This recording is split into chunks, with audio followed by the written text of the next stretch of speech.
আরজি করে রায় নিয়ে, কিন্তু আমি যেহেতু হেরিতেছি বলে আমি ডিটেলসটা এখনো শুনিনি।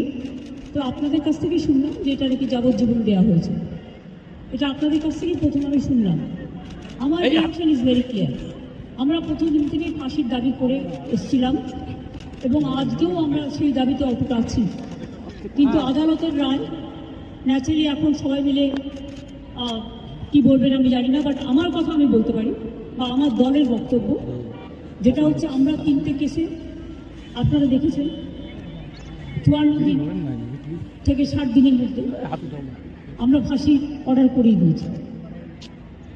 কিন্তু আমি জানি না এটা একটা সিরিয়াস কেস এবং এটা নিয়ে ফাঁসি দাবি আমাদের সবার ছিল।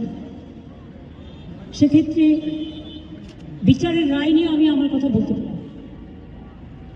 আমরা এটাই বলেছিলাম, আমাদের হাতে কেসটা থাকে আমরা কিন্তু অনেক দিন আগেই ফাঁসির অর্ডার দিই।